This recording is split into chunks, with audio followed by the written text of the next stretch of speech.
pembelajaran kami. Kiranya Engkau memberkati kami Tuhan. Beri akal budi hikmat kesanggupan bagi kami. Biarlah apa yang disampaikan Tuhan dapat kami serap, dapat kami terima Tuhan, dan itu dapat menjadi pedoman di dalam hidup kami Tuhan. Terima kasih Tuhan, kami pertaruhkan juga buat dosen yang mengajar kami.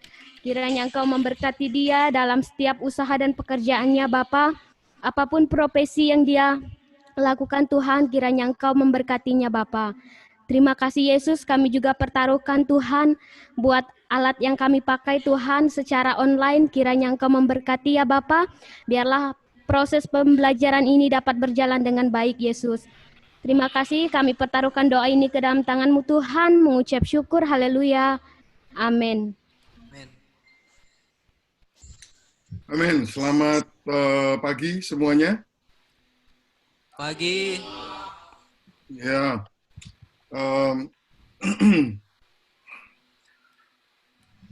Ya, saya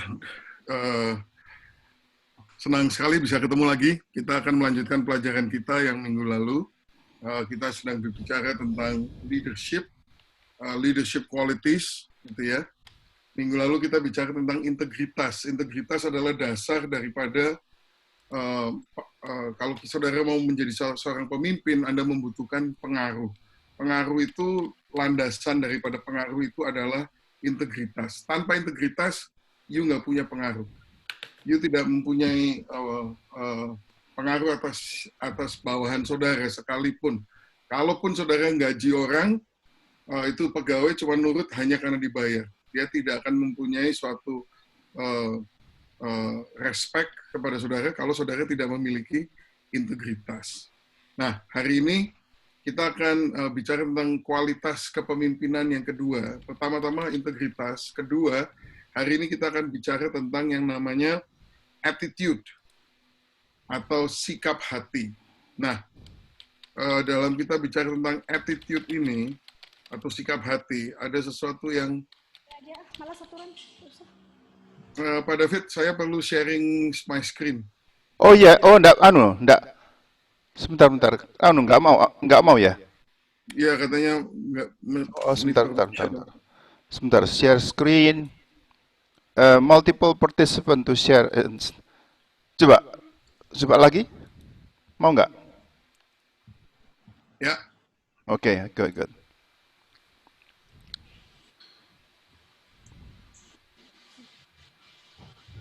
Nah, ini panel di pesawat terbang, saudara. Panel di pesawat terbang, sungguhan. Ini kalau paling kiri atas airspeed, kecepatan, gitu ya. Terus apa? Ini dari pesawat beneran. Nah, selalu di tengah, paling tengah atas itu namanya apa tuh, saudara? Itu namanya attitude meter. Nah, bukan sikap hati sih, itu cuman attitude. Nah, bahasa Inggrisnya attitude itu memang ada dua makna. Yang makna pertama tentunya sikap hati, tapi makna kedua dari attitude itu sebenarnya adalah satu terminologi penerbangan. Attitude adalah posisi hidung pesawat dibandingkan dengan cakrawala, dengan horizon. Nah, kalau saudara lihat itu meter ini yang di tengah ini, yang biru ini langit, yang coklat ini tentunya tanah. Jadi ini kan horizon, ini adalah garis ini. Nah, yang kuning ini menunjukkan posisi daripada hidung pesawat Anda. Nah, kalau posisi hidung pesawat itu ke bawah, saudara gini ya, untuk pesawat itu jatuh atau tidak, atau crash atau enggak, itu bukan tergantung dari betapa kuatnya mesinnya. Tapi kalau attitude-nya ke bawah begini, jadi hidung pesawatnya udah turun begini, mesinnya tambah gede, ya tambah cepat dia akan crash. Betul nggak, saudara? Betul. Nah, jadi banyak orang berpikir kunci sukses itu seperti motornya gede. Oh, kunci sukses punya duit banyak, punya tenaga banyak, punya pendidikan tinggi, itu kayak mesin pesawat. Tapi saudara, mesin pesawat ini makin besar pun tidak akan menolong kalau hidung pesawat ini menukik, saudara. Jadi ini namanya attitude meter. Attitude meter ini menunjukkan posisi hidung pesawat dibandingkan dengan cakrawala atau horizon. Nah, kalau hidung pesawatnya naik begini, Anda gas, maka pesawat ini akan naik. Tapi kalau pesawatnya begini turun, Anda gas, akan segera crash. Itulah attitude. Nah, kalau bahasa Inggris, itu karena satu kata ini mempunyai dua makna, jadi menarik, saudara, karena juga terminologi penerbangan, tapi juga terminologi sikap hati. Karena sebenarnya itu sangat berhubungan. Nah, yang membuat orang sukses, ya, yang membuat orang sukses itu bukan hanya saudara mempunyai modal besar, tapi mempunyai sikap hati yang baik. Nah, jadi kalau pesawat ini ya, oke. Kita lihat ini ya, pentingnya sikap hati. 94% dari semua eksekutif perusahaan-perusahaan Fortune 500 menaruh kesuksesan mereka disebabkan oleh sikap hati, bukan perilaku, tapi sikap hati. Mereka mengatakan bahwa alasan-alasan yang untuk memecat seorang pekerja, karena pekerja itu tidak mampu mengerjakan pekerjaannya, itu hanya 30%. 17% itu tidak karena nggak bisa kerja dengan orang lain. Tidak jujur 12%. Negatif, sikap hati yang negatif 10%. Kekurangan motivasi 7%. Tidak taat sama atasan 7%. Lain-lain adalah 8%. Nah, kalau saudara jumlahkan, itu 15% dari sukses itu berasal dari latihan teknik, tapi 85% disebabkan oleh personalitas, terutama perilaku atau sikap hati. Jadi 85% kesuksesan Anda itu bukan tergantung betapa pinternya Anda, betapa tinggi pendidikan Anda, berapa banyak duit saudara punya, tapi tergantung 85% ini, tergantung dari karakter, personalitas, bagaimana saudara bisa bergaul dengan orang lain, dan itu semua berkisar dengan sikap hati, attitude. Orang yang attitude-nya baik, disenangi semua orang. Orang yang attitude-nya buruk, sikap hatinya buruk, apa-apa negatif, tidak ada orang yang suka sama dia. Begitu. Ya. Penting sekali sikap hati. Sikap hati yang positif menimbulkan sukacita dan menimbulkan pengharapan dalam hidup. Ya. Kalau saudara menabur sesuatu yang positif, Anda akan menuai sesuatu yang positif. Apa yang ditabur orang, itu juga yang akan dituainya. Sorry, ini bukan Filipi 4, sorry, ini salah ayatnya, salah.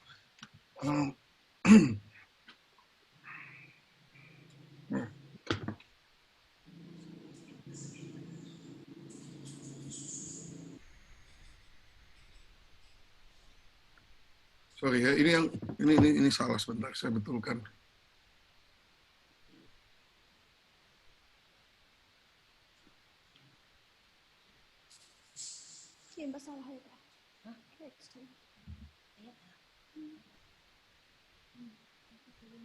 Filipi 4, ayat yang keempat.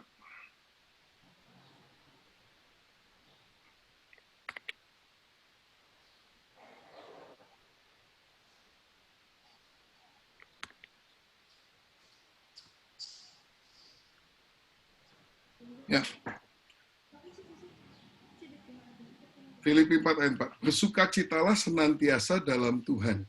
Sekali lagi kukatakan, bersukacitalah.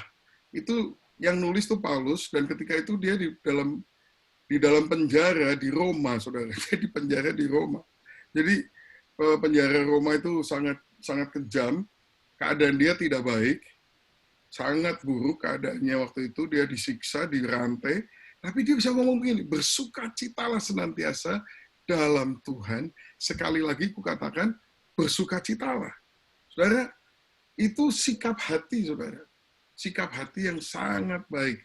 Dan Galatia 6 ayat 7, jangan sesat, Allah tidak membiarkan dirinya dipermainkan, karena apa yang ditabur orang, itu juga yang akan dituainya. Sebenarnya kalau kita menabur sesuatu yang positif, kita akan menuai hal yang positif. Sikap hati yang positif itu juga memenangkan persahabatan. Ya. Matius 7 ayat 12, segala sesuatu yang kamu kehendaki supaya orang perbuat kepadamu, perbuatlah demikian juga kepada mereka. Itulah isi seluruh hukum Taurat dan kitab para nabi. Universitas Stanford di Amerika sini membuat suatu riset mengenai kesuksesan. Kesuksesan itu terdiri dari 12,5% pengetahuan tentang produk, tapi 87,5% pengetahuan tentang manusia. Nah, itu kalau saudara jadi di dalam suatu industri begitu ya. Tentu kalau saudara misalnya punya toko jual AC gitu ya, saudara harus ngerti lah AC itu gimana. Tapi saudara, itu hanya 12,5% daripada sukses Anda. 87,5% sukses Anda itu adalah pengetahuan Anda mengenai manusia. Bagaimana saudara itu bisa melayani manusia sesamamu. Itu sangat penting. Jadi saudara, tidak peduli saudara punya pengetahuan Alkitab sebagaimanapun hebatnya ya saudara. Saudara membutuhkan suatu skill untuk human relationship atau berhubungan dengan manusia. Dan itu mulainya, saudara. Kalau saudara pikirkan ya, ada orang yang disenangi banyak orang. Ada orang yang semua orang nggak suka sama dia. Kenapa? Bedanya di mana? Apa yang terjadi? Well, yang faktor utama yang pertama adalah attitude, saudara. Nggak ada orang yang senang bergaul dengan orang yang attitude-nya itu negatif, sikap hatinya itu negatif, apa-apa negatif, apa-apa curiga, apa-apa nggak percaya, apa-apa punya pikiran jelek, dan sebagainya. Itu orang nggak suka sama orang begitu. Tapi orang yang positif selalu punya pengharapan, selalu memikirkan yang terbaik, selalu percaya kepada Tuhan, kepada sesamanya, selalu percaya bahwa orang itu adalah orang lain itu punya itikat yang baik dan sebagainya. Orang model begitu sangat disukai oleh semua orang, saudara. Makanya Paulus itu punya pengaruh yang besar. Kenapa? Bayangkan orang ini lagi di penjara, nggak ngomel. Dia ada kesempatan menulis kepada jemaat di Filipi, dia ngomongnya bersukacitalah senantiasa dalam Tuhan. Sekali lagi kukatakan bersukacitalah. Dia nggak khawatir bahwa ini kan saya di penjara, sengsara, dia mau orang-orang kasihan sama dia, terus kalau nulis surat ngomongnya yang ya kayak banyak orang tuh di Facebook kalau lagi galau gitu ya ngomongnya itu kriptik, jadi kayak nggak jelas kenapa, tahu-tahu nulis di Facebook yang gini, aku udah nggak tahan lagi, gitu. Terus semua jadi nanya, ada apa sayang, ada apa gitu ya di Facebook tuh kan kamu lihat nggak teman-teman Facebook kamu tuh yang model begitu. Sudah cukup, tidak lagi aku sudi diperlakukan demikian. Titik, nggak nyebutkan siapa apa gitu, terus semua orang, wah kenapa kamu, mungkin dia baca itu 50 komen, kenapa sayang, itu kenapa, apa yang terjadi, sabar ya. Dia pentingin ketawa-ketawa puas. Wah, saya mendapat perhatian banyak. Paulus nggak kayak gitu. Dia di penjara, dia nggak model begitu. Tahu-tahu nulis, aku udah tidak tahan lagi, tersiksa begini. Oh, terus dia mengharapkan orang-orang Filipina nulis surat. Kenapa Pak Rasul Paulus, apa yang bisa kami lakukan? Enggak, dia ngomongnya bersukacitalah senantiasa dalam Tuhan. Sekali lagi kukatakan, bersukacitalah. Itu orang yang punya attitude yang positif, punya sikap hati yang baik, sikap hati yang positif. Amin, saudara. Amin. So, penting sekali mempunyai sikap hati yang positif. Sikap hati yang positif itu mengubah tantangan menjadi kesempatan. Ya. Tantangan atau masalah jadi kesempatan. Orang-orang Israel mengatakan, Goliat terlalu besar untuk dikalahkan. Daud mengatakan Goliat terlalu besar untuk tidak kena. Ya, Goliath is too big to miss. Gitu. Frank Lloyd Wright itu seorang arsitek kenamaan di Amerika. Ditanya sama orang, Dari semua, udah banyak sekali kan hasil kerjanya dia ratusan kan. Yang mana yang menurut kamu dari pekerjaan kamu, dari karyamu selama ini, yang mana yang kamu akan paling banggakan dan yang mana yang boleh kau katakan sebagai yang terbaik? Project yang mana? Dia jawab, my next project. Jadi Frank Lloyd Wright ditanya gitu umur 80 lebih, saudara. Project mana dari sekian ratus yang terbaik menurut kamu? Dia bilang, yang terbaik adalah yang berikutnya, yang belum saya buat sekarang. Jadi orang itu punya sikap hati yang begitu positif. Dia nggak mau beristirahat dan mengatakan, aduh udah cukuplah saya melakukan yang terbaik selama ini. Ya kalau saya lihat ke belakang mungkin ya karya saya waktu saya umur 30-an, 35, 36 itu terbaik mungkin. Nggak, my best years are the years ahead of me. Tahun-tahun saya yang terbaik adalah tahun depan. Bukan tahun 10 tahun yang lalu, 20 tahun yang lalu, dan sebagainya. Saudara, ada perkataan begini, tidak ada lingkungan yang melahirkan orang-orang tangguh di tengah-tengah kedamaian. Orang tangguh itu lahirnya di masa susah, bukan di masa damai. Tantangan adalah kekayaan bagi mereka yang mempunyai perilaku yang baik atau sikap hati yang baik. Golda Meir mengatakan, bukan sumber ya, resources. Resources itu, ini saya nyuruh orang siapa sih yang nerjemahin, kacau semuanya nih. Semua catatan saya bahasa Inggris soalnya. Jadi saya suruh orang untuk nerjemahin ke bahasa Indonesia. Tiap kali saya mengajar ini, saya mesti nerjemahin dulu ke bahasa Indonesia. Resources. Resources itu bukan sumber, apa sih ya? Resources itu apa yang kita miliki, segala sesuatu perangkat yang kita punya, gitu ya. Jadi, saudara punya perangkat banyak, punya perlengkapan banyak, tapi dikurangin sikap hati yang positif akan menghasilkan kekalahan. Tetapi kalau Anda mempunyai sikap hati positif, tapi saudara nggak punya banyak perangkat, saudara masih bisa menang. Saudara nggak punya banyak uang, nggak punya banyak perangkat atau kebutuhan-kebutuhan yang tersedia, you nggak punya, tapi saudara punya sikap hati yang positif, saudara masih bisa menang.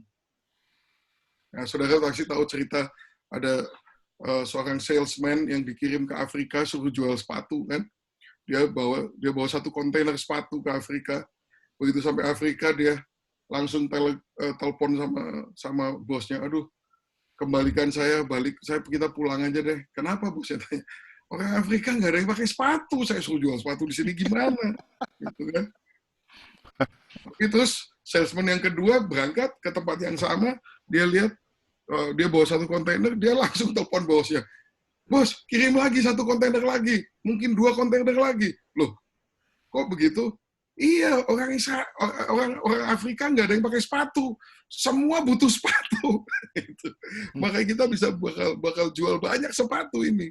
Nah, itu bedanya orang yang sikap hatinya positif sama sikap hatinya negatif, itu bedanya begitu, saudara. Siapa yang akan berhasil? Udah pasti yang mempunyai sikap hati yang positif. Amin. Ini ya, saudara, satu hal yang kita perlu pelajari begini. Kita tidak bisa mengontrol apa yang terjadi kepada kita. Tetapi kita bertanggung jawab dengan apa yang terjadi di dalam kita. We cannot control what happened to us, but we are in control of what happens in us. Nangkep nggak, saudara? Ya. Apa yang terjadi pada saudara, you nggak bisa kontrol, saudara. Bahwa tahu-tahu nanti lagi naik motor diserempet orang. Ya, namanya orang nyetir nggak beres, angkot nggak hati-hati, Anda diserempet angkot. Saudara nggak bisa kontrol semua yang akan terjadi kepada saudara. Tapi apa yang terjadi di dalam saudara, di dalam hati saudara, reaksi saudara, bagaimana saudara meresponi, itu ada dalam kontrol saudara, dan itu adalah tanggung jawab saudara. Ada seseorang yang namanya Viktor Frankl. Dia seorang Kristen, saudara, dan dia seorang Yahudi. Waktu zaman Perang Dunia Kedua, dia ditangkap sama Nazi, dan dia disiksa tiap hari, kayak setiap hari udah sangat kejam, saudara. Tiap hari jam 9 pagi kayak sarapan aja. Tiap hari dia digiring, dipukulin, disiksa, kembali lagi besoknya jam 9 pagi, begitu deh. Terus begitu. Nah, tapi sampai berminggu-minggu, bahkan beberapa bulan, setiap hari dia disiksa, saudara. Dan mereka bikin joke dengan cara, ya tiap kali itu waktunya terus sama. Tiap jam 9 pagi diambil, kayak sarapan aja, dipukulin, diapain. Nah, tapi yang mengherankan orang-orang yang menyiksa dia itu setiap kali udah selesai, berapa jam dipukulin gitu, terus dia selalu bilang, terima kasih Pak, sampai besok. Gitu. Thank you, I'll see you tomorrow. Begitu. Padahal habis dipukulin, dia nggak pernah maki-maki, dia nggak pernah mengutuk, dia berterima kasih, dan sampai besok. Dan ketika besoknya datang, selamat pagi, saya sudah siap. Pukulin lagi, terima kasih lagi. Wah, orang-orang itu yang mukulin dia dan menyiksa dia, sampai kebingungan. Dan mereka tanya, kita jahat sekali sama kamu, kenapa kamu tetap sopan, tetap baik sama kita, tidak pernah mengutuki kita, dan sebagainya, kenapa? Terus dia ngomong begini, saudara, satu hal yang terakhir ya, yang tidak bisa diambil oleh Anda daripada saya, adalah bagaimana saya memilih untuk bereaksi terhadap apa yang Anda lakukan kepada saya. Kebebasan terakhir seseorang adalah untuk memilih sikap hati, bagaimana pada saat tertentu. The last of someone's freedom is to choose their own attitude at any moment. Itu saudara. Itu rahasianya Viktor Frankl. Jadi, you boleh pukulin saya, tapi you nggak bisa mengubah isi hati saya. You nggak punya kuasa untuk menjadikan saya seorang pembenci. Karena saya ini bukan seorang pembenci. Kamu nggak punya kuasa itu. Kamu punya kuasa mukulin saya, tapi you nggak punya kuasa merubah isi hati saya. Wah, luar biasa ya, saudara. Ya, itu ketangguhan seorang yang mempunyai attitude atau sikap hati yang dilekatkan kepada Tuhan. Banyak orang sikap hatinya itu tidak stabil, diombang-ambingkan oleh keadaan. Kalau keadaan baik, sikap hatinya juga baik. Kalau keadaan buruk, sikap hatinya bisa berubah. Attitude-nya bisa berubah. Kalau keadaannya nggak menyenangkan, kadang-kadang lebih sederhana lagi. Kalau lapar, attitude-nya menjadi buruk. Ada yang begitu. Ya, kalau lapar, jadi bete gitu, saudara. Langsung mesti, begitu lapar dikit, mesti cepat-cepat dikasih makan. Kalau nggak, jadi bete dia. Nah, wah, kalau orang model begitu, saudara, dia tidak mempunyai kuasa atas dirinya sendiri. Dia tidak bisa mengatur atmosfer di dalam kehidupannya sendiri. Dia tidak bisa menjadi seorang pemimpin, saudara. Karena seorang pemimpin harus bisa menciptakan suatu suasana yang sejuk di saat-saat yang paling genting dan saat-saat yang panas, saat-saat kritis. Dia harus bisa menciptakan suasana sejuk. Tapi kalau di dalam dirinya sendiri, dia tidak mampu menciptakan suasana yang sejuk di saat-saat banyak tekanan, bagaimana dia bisa memimpin orang lain, menciptakan suatu suasana yang tenang bagi orang lain. Dia tidak bisa memimpin, saudara. Jadi sebagai seorang pemimpin, tantangan saudara yang pertama adalah bagaimana saudara menguasai diri saudara sendiri. Anda harus bisa menguasai suasana hati saudara sendiri. Dan harus konsisten dan harus melekat kepada Tuhan setiap saat. Amin. C.S. Lewis mengatakan setiap kali kita membuat suatu pilihan, kita memutar bagian kontrol kita, bagian yang kita pilih untuk menjadi sesuatu yang berbeda dari sebelumnya. Dan waktu kita membuat pilihan, mau marah, mau apapun juga, itu kita mengatur, menyetel kehidupan kita tuh disetel dari pilihan-pilihan kita dan keputusan-keputusan kita. Tapi kalau ini terus-menerus kita lakukan, secara perlahan-lahan, kita mengubah diri kita menjadi makhluk surgawi atau makhluk neraka. Itu akan menuju ke sini atau akan menuju ke sini. Kalau setiap kali kita tidak menguasai diri kita, mengumbar amarah kita, dan mengumbar nafsu kita dan sebagainya, ini pelan-pelan membawa kita merubah diri kita menjadi makhluk neraka, saudara. Nah, kesempatan yang sama ada. Anda bisa merubah pelan-pelan diri Anda menjadi makhluk surgawi. Itu semua dari mana? Dari pilihan dan keputusan Anda setiap hari. Apakah Anda akan menguasai diri Anda dan menempelkannya, menyatukannya dengan prinsip-prinsip firman Tuhan.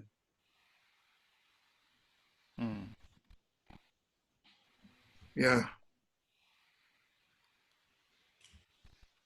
Bagaimana sikap hati itu terbentuk?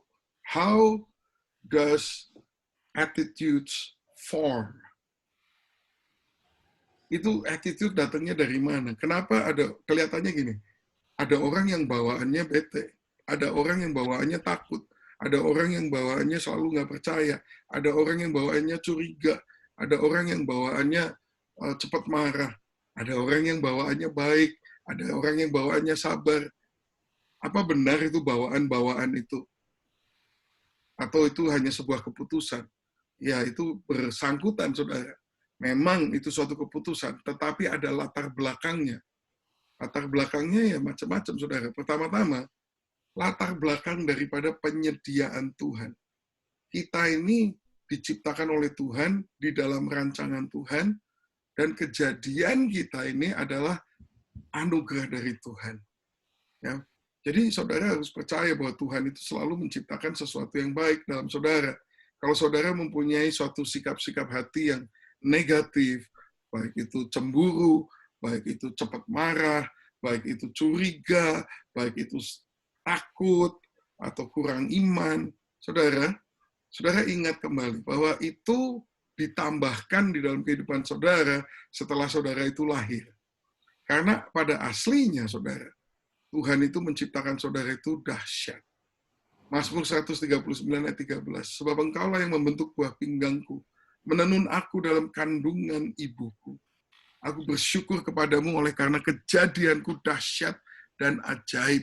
Ajaib apa yang kau buat. Dan jiwaku benar-benar menyadarinya. Apa saudara? Saudara benar-benar menyadari hal ini? Bahwa saudara itu diciptakan itu indah dan luar biasa di dalam Tuhan. Saudara, ini firman Tuhan loh. Kapan saudara terakhir bersyukur sama Tuhan? Karena saudara menyadari, gua ini lumayan loh. Bukan lumayan aja. Kejadianku dahsyat dan ajaib. Wow. Jangan keras-keras ngomong, yang ntar ditakut disangka orang sombong. Ngomongnya di dalam kamar sendiri aja masing-masing. Di dalam waktu saudara doa sama Tuhan, bersyukur Tuhan. Terima kasih Tuhan. Aku ini keren banget juga loh, lumayan loh. Bukan lumayan. Ini itu orang Indonesia paling seneng kata lumayan. Di dalam Tuhan Yesus nggak ada yang lumayan. Kita ini lebih dari sekedar lumayan. Orang Indonesia, saya lihat berapa warteg itu, warung warteg lumayan. Pondok sate nasi goreng, namanya lumayan. Heran ya. Kalau di Amerika nggak ada. Mana ada restoran not bad. Pak David, di Texas nggak ada ya? Nggak ada. Restoran barbecue not so bad gitu. Number one, mesti number one. Selalu kalau di sini, number one, best gitu ya. Orang Indonesia lain gitu. Warung nasi lumayan. Aduh. Padahal Tuhan itu, masa sih Tuhan kita Tuhan yang maha besar atau Tuhan yang lumayan? Saya rasa Tuhan itu bukan Tuhan yang lumayan. Tuhan kita maha besar. Aduh, kalau dia menciptakan sesuatu pasti oke punyalah. Mana mungkin sih dia menciptakan sesuatu yang biasa-biasa, yang lumayan. Nah, tapi dia sadar nggak?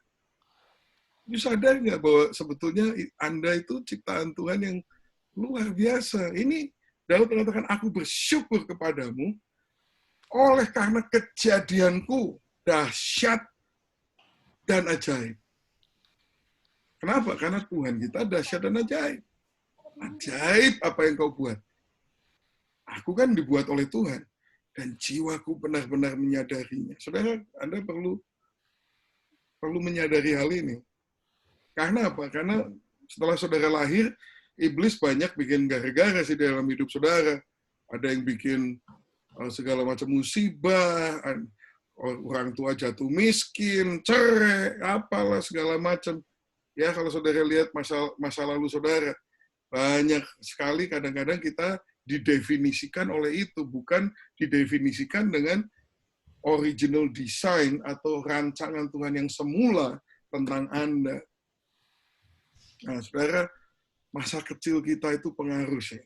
Kalau Anda ini sekarang penakut, kurang gampang percaya,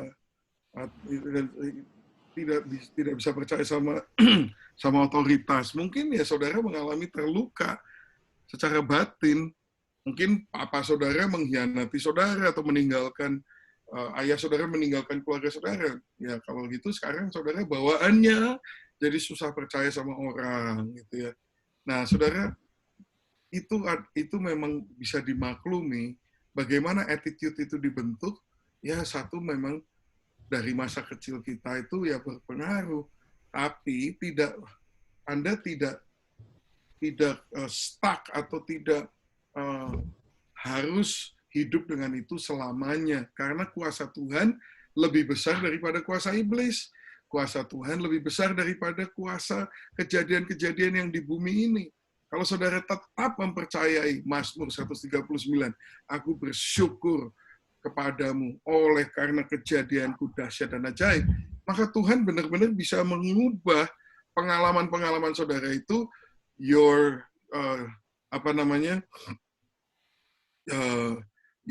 your trials benar-benar jadi your testimony. Pencobaan saudara jadi kesaksian. Akan ada satu victory, akan ada satu kemenangan di situ. Itu. Amsal 22 ayat 6, didiklah orang muda menurut jalan yang patut baginya, maka pada masa tuanya ia tidak akan menyimpang daripada jalan itu. Ya memang, saudara, pendidikan anak muda itu, anak kecil, anak muda, dididik itu akan menentukan masa tuanya. Nah, kalau saudara, masa muda saudara tidak ideal, banyak mengalami masalah, bagaimana? Ya, nggak apa-apa. Tuhan Bapakmu yang setia dan Bapakmu yang kekal, dia bisa katakan di Yoel, I will restore the years that the locust has eaten. Aku akan mengembalikan kepadamu tahun-tahun yang dimakan oleh belalang. Bukan hanya gandumnya, tapi tahun-tahunnya juga. Tuhan Maha Sanggup. Tuhan bisa mengubah. Tapi saudara harus mengakui dan berserah kepada Tuhan dan minta rancangan Tuhan untuk take over, untuk mengambil alih daripada apa yang sudah ada. Pertumbuhan sikap hati itu memang terus berlangsung.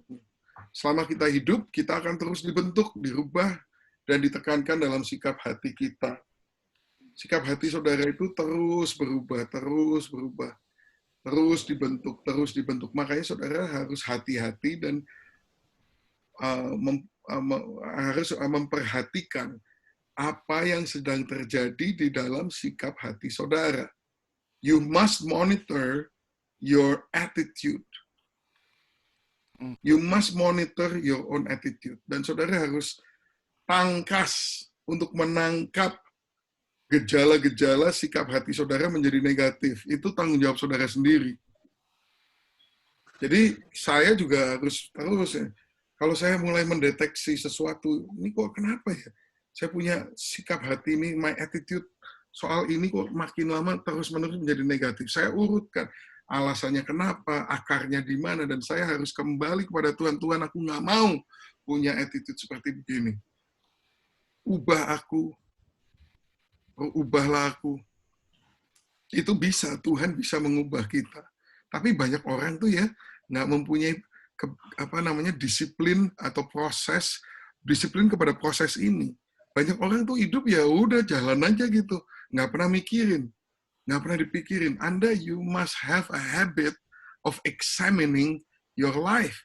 Anda harus mempunyai suatu kebiasaan, suatu hal yang selalu saudara lakukan, yaitu menguji kehidupan saudara sendiri. Salah satu hal yang paling penting untuk saudara uji adalah menguji attitude hati saudara, menguji sikap hati saudara. Ya. Lingkungan itu juga mempunyai pengaruh yang besar untuk mengubah atau membentuk sikap hati saudara, hati-hati saudara. Ya. Roma 5:12 sama seperti dosa telah masuk ke dalam dunia oleh satu orang, dan oleh dosa itu juga maut, demikianlah maut itu telah menjalar kepada semua orang karena semua orang telah berbuat dosa. Saudara, ini memang begitu. Nah, kalau yang namanya dosa itu cepat sekali menjalar. Ya, you tahulah kalau gosip yang buruk itu jauh lebih cepat menjalarnya daripada hal-hal yang baik. Itu memang nature of sin, saudara. Jadi lingkungan itu membentuk attitude kita. Kalau saudara berada di dalam satu lingkungan yang sangat penuh dengan kecurigaan dan sebagainya, ya saudara harus sadar itu akan punya pengaruh di dalam sikap hati saudara. Saudara kan juga jadi banyak kecurigaan dan sebagainya. Itu akan terjadi. Kalau saudara berada dalam lingkungan yang orang tuh saling mengkhianati, wah ya itu akan menimbulkan satu sikap hati yang lain. Anda harus manage lingkungan saudara. Nah itu memang nggak mudah. Saya pernah hidup di dalam lingkungan yang seperti itu, di mana semua orang itu benci sama saya dan mau menjatuhkan saya dan sebagainya. Nah, di saat-saat demikian apa yang harus saudara lakukan? Saudara harus sadar bahwa Tuhan itu adalah tempat perlindungan kita. He is our tower of refuge. Itu ya, benteng pertahanan kita itu Tuhan, bukan kita sendiri.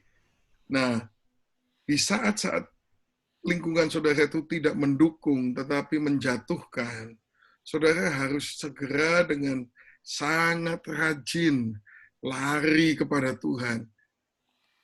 Datang kepada Tuhan, berlindung di dalam Tuhan. Minta Tuhan menjadi menara perlindungan kita. Minta Tuhan menjagai kita. Supaya apa? Supaya jangan sampai sesuatu yang baik yang Tuhan sudah bentuk di dalam kehidupan dan hati kita ini jadi rusak, jadi melenceng karena kita ini bereaksi terhadap lingkungan yang buruk di mana kita sedang berada. Jangan sampai, saudara. Nah, makanya kalau ada tekanan, jangan langsung reaksi. Lari kepada Tuhan. Kenapa? Karena kalau saudara langsung bereaksi, nanti yang kena saudara sendiri. Anda akan mengalami sikapmu menjadi berubah, jadi cepat marah, kurang beriman, ingin membalas dendam, dan sebagainya. Itu yang saudara nggak mau dalam kehidupan saudara. 1 Korintus 15:33, janganlah kamu sesat, pergaulan yang buruk merusakkan kebiasaan yang baik. Ya, jadi beberapa lingkungan nggak bisa dihindari, saudara. Ya. Tetapi kalau saudara bisa memilih, jangan begitu mudahnya diserap atau ditarik dan diserap kepada lingkungan yang tidak baik. Karena pergaulan yang buruk merusak kebiasaan yang baik. Kalau saudara berada di lingkungan yang buruk, jauh lebih sulit untuk mempertahankan kebiasaan yang baik. Jauh lebih sulit. Anda tiap hari perang. Nah, kalau saudara lengah, Anda terhanyut. Makanya kalau bisa, saudara pilih lingkungan yang terbaik. Kalau nggak bisa, lari kepada Tuhan setiap hari. Jangan sampai saudara yang jadi korban. Ya. Ada orang bilang susah sekali untuk terbang seperti elang apabila kita hidup di tengah ayam. It's hard to soar with eagles when you are surrounded by chicken. Itu.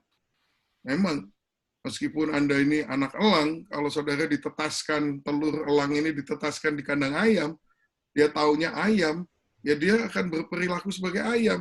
Cuman ayam yang sayapnya kegedean aja. Tapi ya dia akan mengais-ngais dan cari cacing. Itu. Karena apa? Karena ya, hanya itu yang dia pergaulan yang buruk, merusakkan bukan hanya kebiasaan yang baik, merusakkan potensi yang baik daripada kehidupan saudara. Anda perlu berhati-hati di situ. Juga yang membentuk sikap hati adalah perkataan yang Anda dengarkan.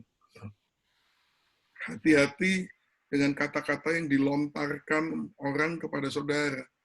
Kadang-kadang ada orang, kadang-kadang ngomong yang tajam, nancep itu ya di dalam kehidupan kita sehingga menggoyahkan iman kita.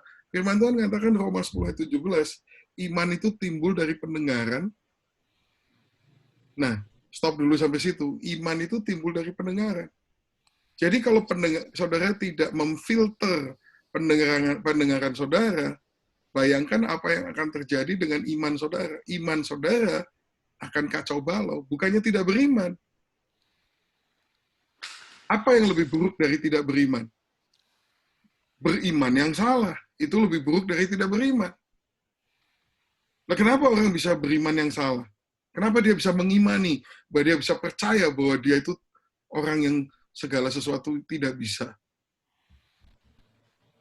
That he is a loser, orang yang akan pasti kalah. Kenapa bisa punya iman seperti begitu? Karena dia nggak filter pendengarannya. Dia mendengarkan hal yang salah. Orang bilang, kamu ini bego, kamu nggak akan pernah bisa berhasil. Nggak difilter, diterima. Akan berubah, pendengaran itu akan berubah menjadi iman. Pendengaran yang salah menjadikan iman yang salah. Makanya firman Tuhan di sini mengatakan iman timbul dari pendengaran, dan pendengaran oleh firman Kristus. Itu filternya, saudara. Kalau yang diomongkan orang itu tidak sesuai dengan firman Kristus, Anda harus dengan sengaja membuang hal itu jauh-jauh. Saudara nggak bisa nyetop orang ngomong sampah kepada saudara, tapi saudara nggak perlu izinkan sampah itu terus-menerus tinggal di rumah saudara. Bersihin dong sampahnya. Kalau saudara tahu-tahu ada orang ke depan rumah saudara buang sampah, apa yang saudara lakukan? Ya sudah, orangnya udah kabur, udah jauh, mau gimana? Marah sih marah, ya. Suatu perlakuan yang tidak adil, ya. Tapi dia udah lempar sampah di halaman saudara, terus gimana? Ya sudahlah, ya harus, ya dibuanglah sampahnya. Habis itu kalau bisa kejar orangnya, getok kepalanya sih. Cuman kalau nggak sempet ya paling nggak sampahnya dibuang dong.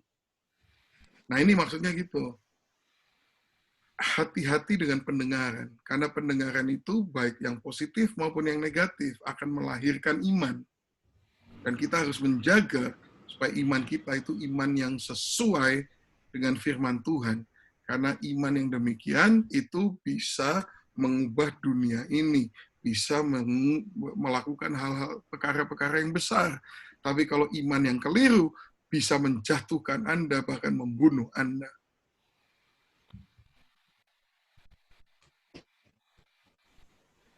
Kita teruskan bagaimana sikap hati itu dibentuk, attitude itu dibentuknya gimana. Saudara bisa mempunyai attitude yang positif dan pede. Orang pede itu lucu ya, kadang-kadang pedenya berdasarkan apa gitu loh.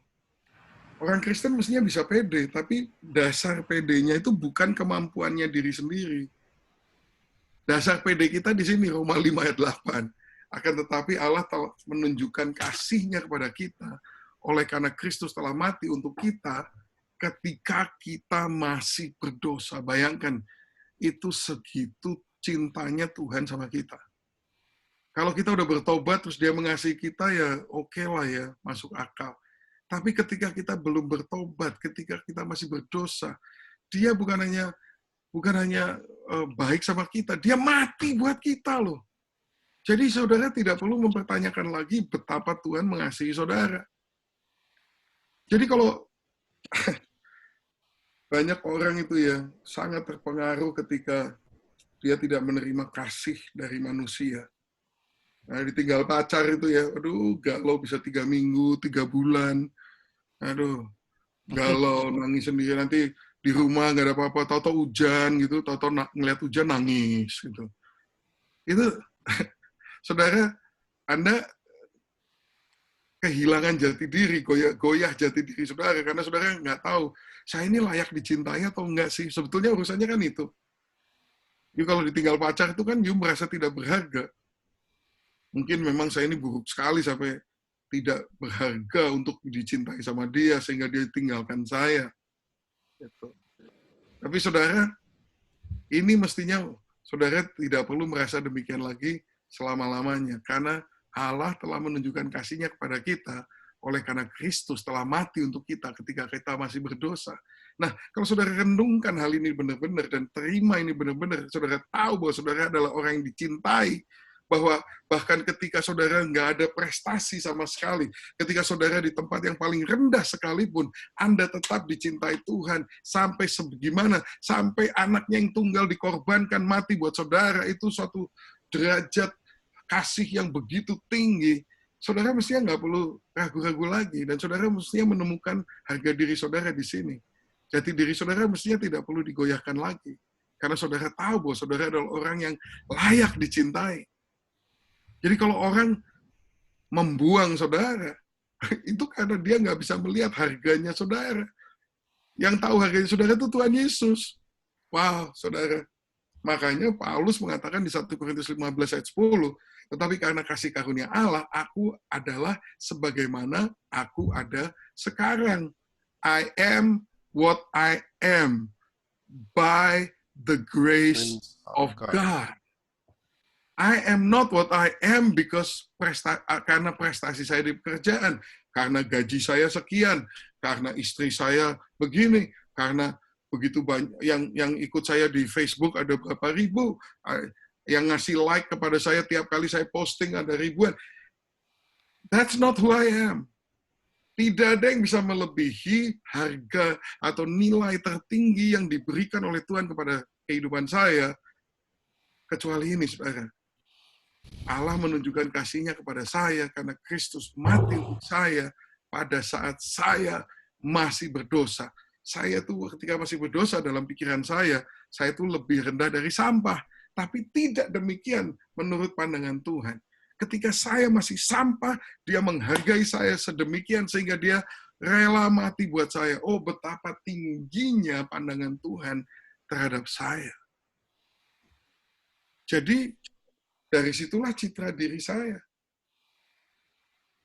Amsal 23 ayat 7, as a man thinks in his heart, so is he.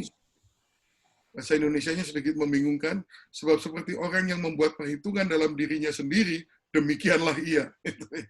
Maksudnya gini, kalau bahasa Inggrisnya lebih jelas. As a man thinks in his heart, so is he. Anda itu, siapa Anda itu?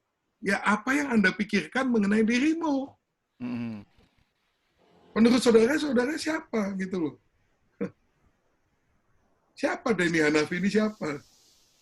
Kalau saya mulai mikir, wah Denny Hanafi ini, sekolahnya ini, waduh lemah sekali saudara. Saya kasih tahu ya Denny Hanafi ini siapa.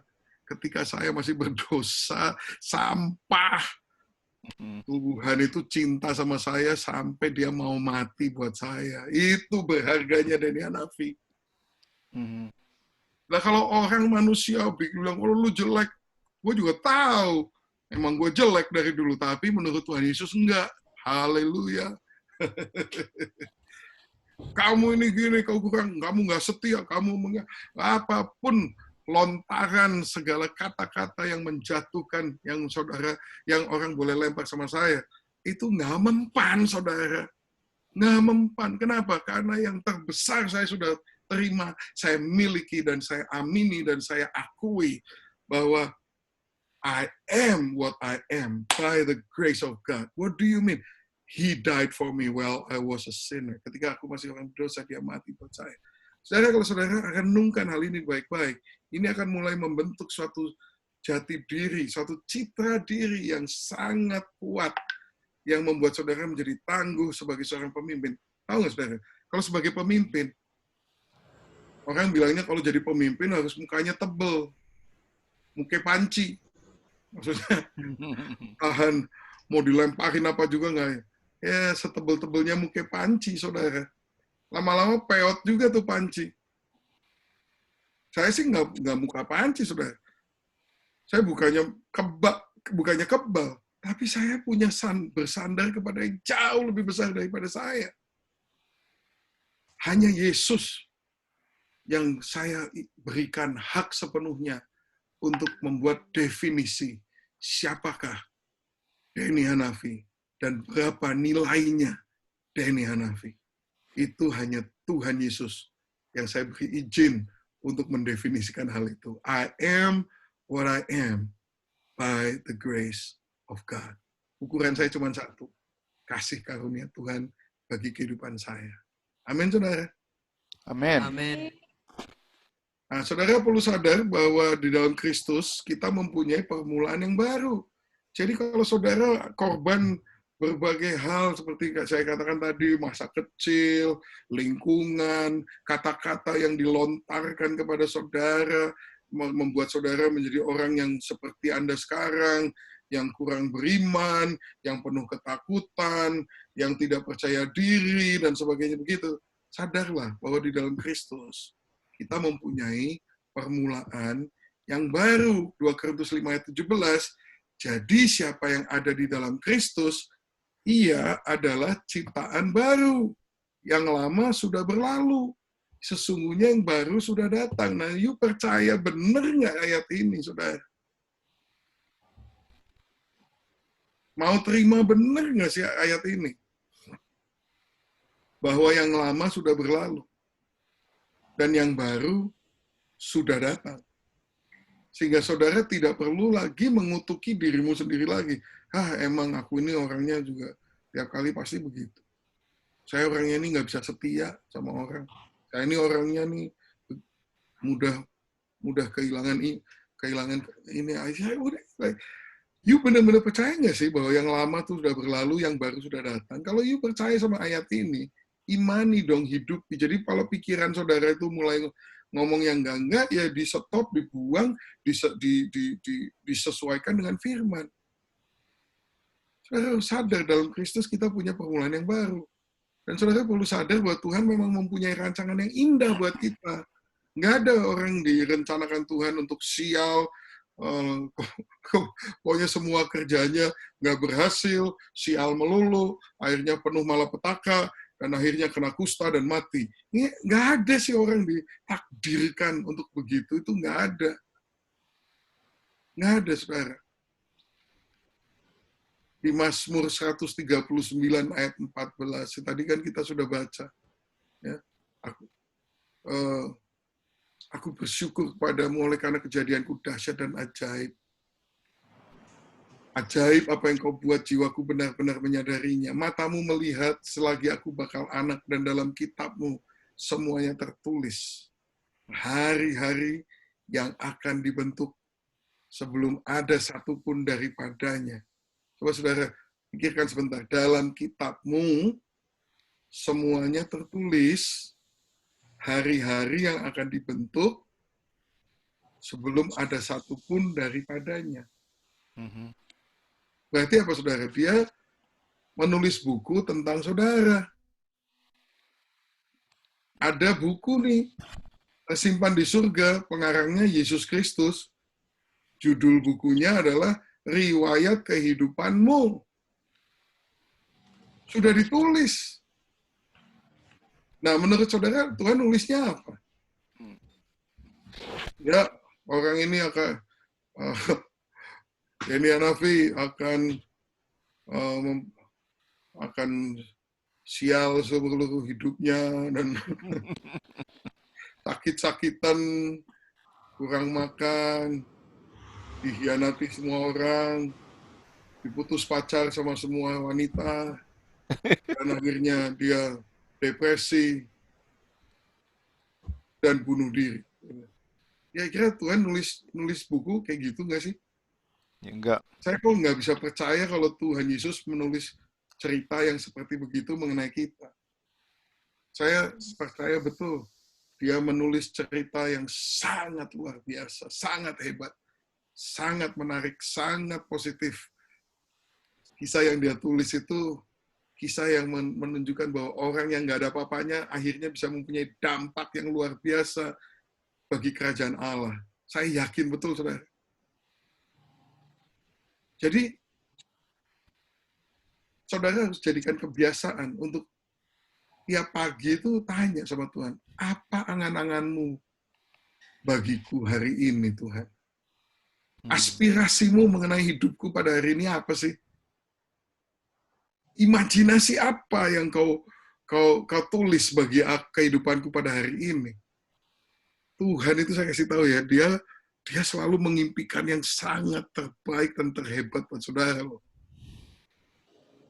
Dia nggak akan cuma ngimpi, ya kamu nanti bangun, sikat gigi, mandi, pergi ke sekolah, nggak ada apa-apa, nggak belajar anything, terus bertengkar sama temen, kalau udah pulang, depresi, marah-marah sama pacarmu, tidur. Mana mungkin dia tulis cerita kayak gitu. Dia punya cerita tentang hidup saudara pasti luar biasa. Tapi seringkali kita nggak pernah mengabaikan. Kita tidak mengabaikan bahwa Tuhan tuh mungkin punya rencana yang sangat indah. Sehingga begitu kita mengalami sedikit yang negatif, kita udah langsung mengikuti arus. Dan kita menjadi negatif juga. Mestinya waktu kita mengalami sesuatu yang negatif, kita harus menyadari, ini kayak gini ya, kok begini ya? Kira-kira Tuhan Yesus tulis apa tentang aku dalam situasi ini ya? Kira-kira apa yang diharapkan sebagai responsku terhadap keadaan begini? Nah, itu akan membantu sekali untuk saudara selalu memiliki sikap hati yang positif dan melekat kepada firman. Amin, saudara. Amin. Nah, saudara, bagaimana kita bisa merubah sikap hati kita? Saudara bisa memilih untuk membuang yang lama dan menerima Anda yang baru. Filipi 3:7 mengatakan, apa yang dahulu merupakan keuntungan bagiku, sekarang kuanggap rugi karena Kristus. Ada perubahan, saudara. Ada perubahan nilai-nilai. Ada perubahan standar. Perubahan yang membuang yang lama, menerima Anda yang baru. Anda mesti mulai percaya siapa Anda yang baru ini di mata Kristus. Kalau Anda tadinya seorang pecandu, coba bayangkan menurut Kristus Anda pecandu atau bukan? Saudara pecandu narkoba tadinya. Coba bayangkan menurut impian Tuhan Yesus, apakah Anda pecandu narkoba? Tidak. Ya enggak sih, pasti enggak lah. Gitu. Nah, kalau saudara sudah tahu begitu, imani saudara. Buang yang lama, terima yang baru. Amin. Itu suatu hal yang merupakan pilihan. Tuhan nggak pernah paksa. Tapi Tuhan selalu memberikan alternatif. Di mana kita harus dengan bijaksana memilih yang mana yang sesuai dengan kehendak Tuhan. Kedua, memilih untuk mengejar rencana Tuhan untuk Anda. Filipi 3:13. Saudara-saudara, aku sendiri tidak menganggap bahwa aku telah menangkapnya, tapi ini yang kulakukan. Aku melupakan apa yang telah di belakangku, mengarahkan diri kepada apa yang di hadapanku, dan berlari-lari kepada tujuan untuk memperoleh hadiah, yakni panggilan surgawi dari Allah dalam Kristus Yesus. Apa sih hadiah kita ini? Nah, hadiahnya itu gini, saudara. Di dunia ini, iblis sudah punya banyak rencana. Dia udah banyak bisa mengena kepada kehidupan kita. Banyak, saudara semua punya sejarah kan? Dalam sejarah itu banyak hal-hal yang dilemparkan oleh si iblis kepada saudara. Tetapi kalau kita mau menerima hadiah dari Tuhan, hadiahnya itu adalah panggilan surgawi dari Allah dalam Kristus Yesus, bahwa rancangan asli Tuhan bagi saudara, itulah yang terjadi dalam hidup saudara. Itu hadiah paling luar biasa. Hadiahnya adalah bahwa Mazmur 139 ayat 16, semua yang Tuhan tulis dalam kitabnya itu terjadi dalam hidup saudara. Bagaimana caranya? Ya berlari-lari mengejar. Lupakan apa yang di belakang. Arahkan diri kepada yang di hadapanmu.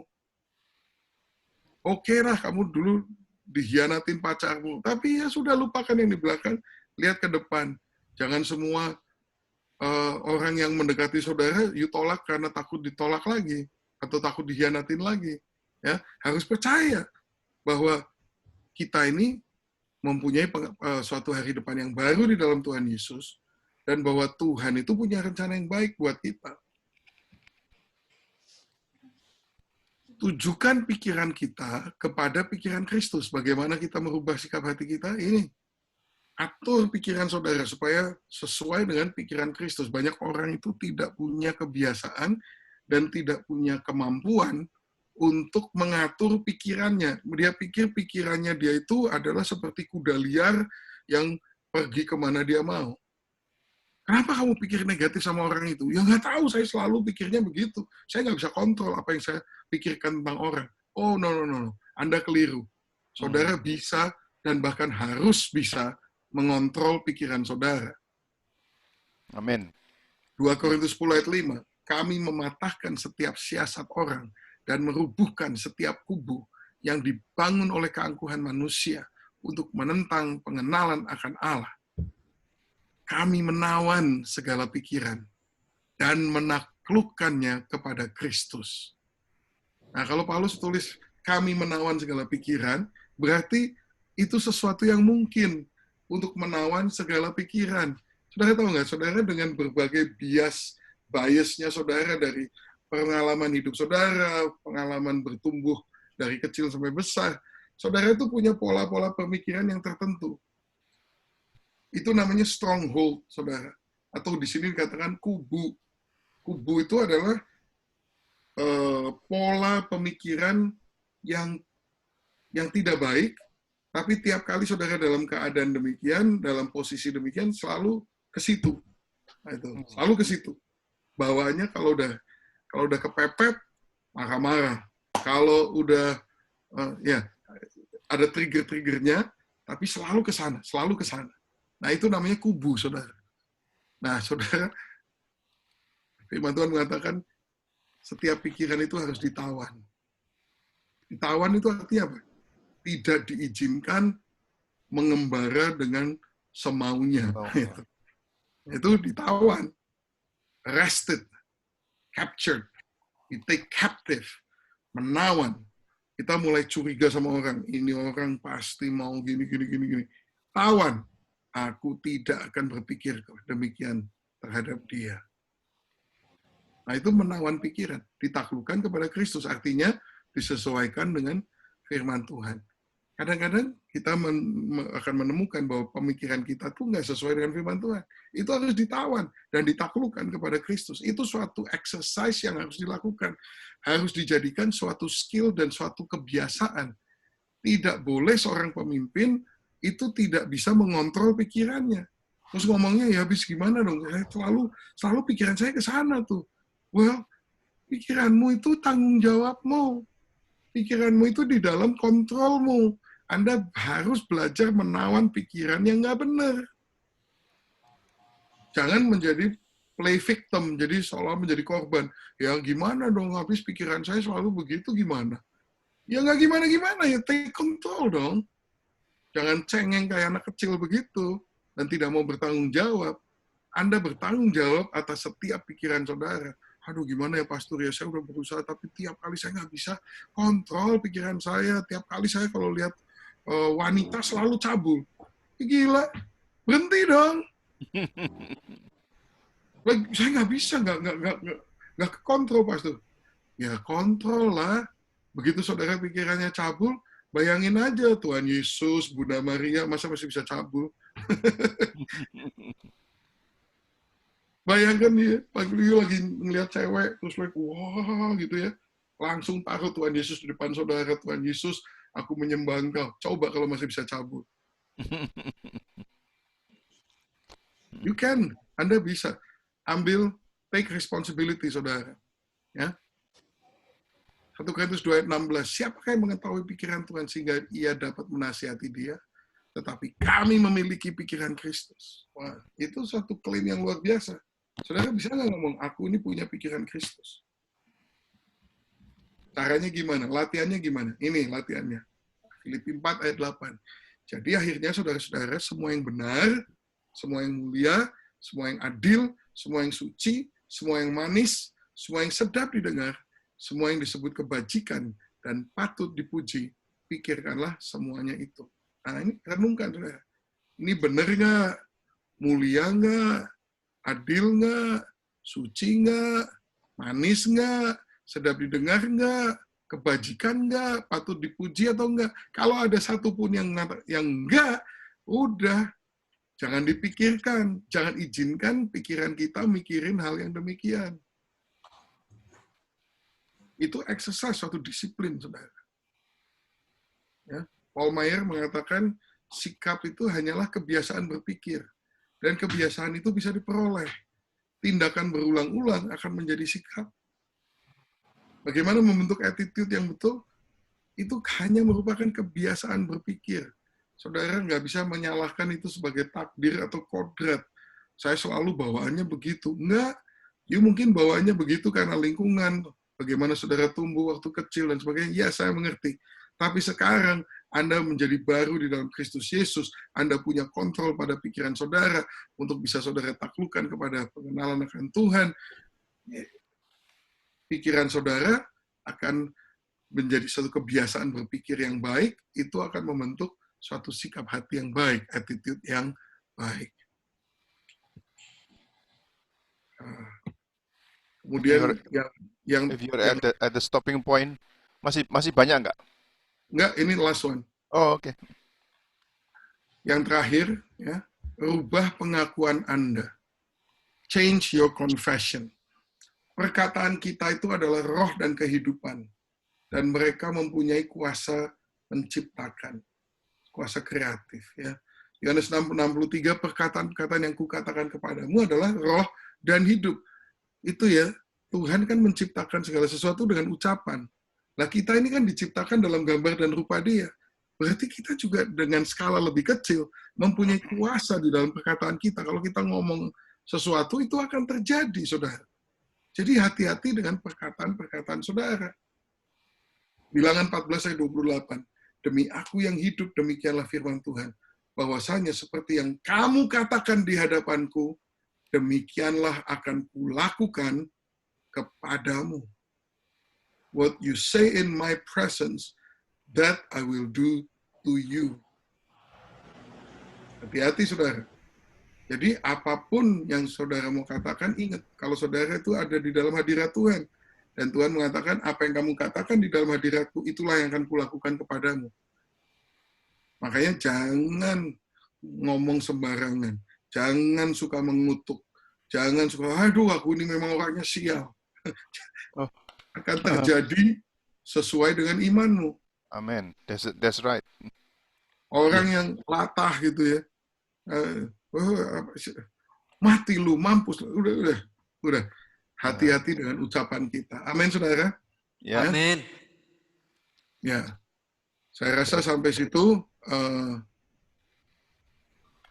Oke. Ya, ini yang terakhir. Sorry. Berteman dengan orang yang benar. Ya. Amsal 22-24. Jangan berteman dengan orang yang lekas gusar. Jangan bergaul dengan seorang pemarah, supaya engkau jangan menjadi biasa dengan tingkah lakunya dan memasang jerat bagi dirimu sendiri. Nah, itu harus jaga pergaulan.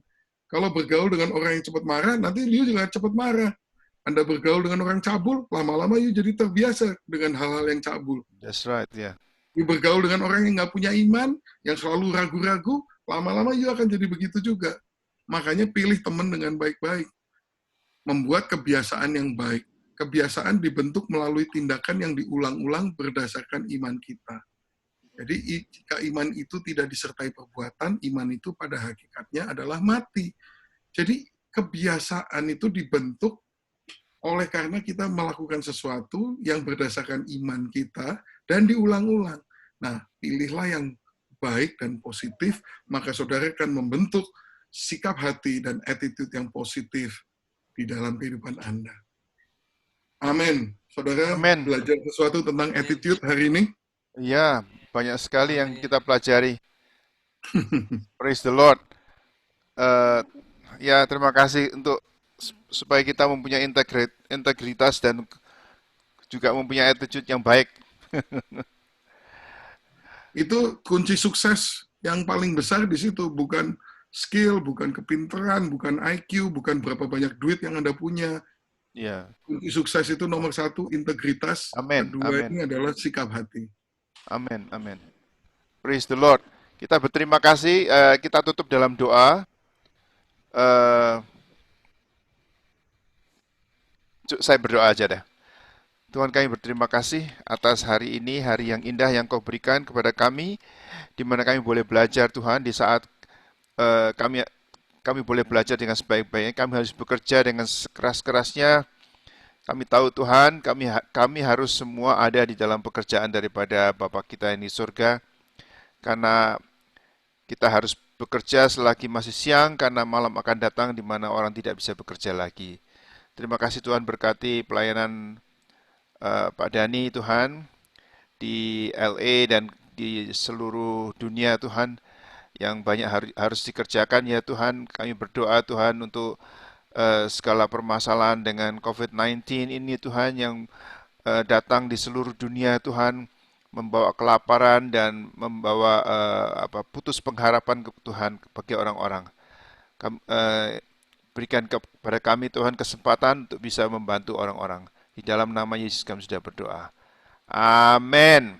Amin. Amin. Sampai jumpa lagi. God bless Amin. you semuanya. God bless you. Terima kasih Pak Denny udah bekerja keras. God bless you. Bye. Bye, God bless you. Bye. Sudah lebih dari setahun ya. Udah lebih dari hampir setahun atau lebih dari setahun ini kita belajar. God Wah, bless you. pokoknya saya nurut sama Pak David aja. God bless you. Bye bye.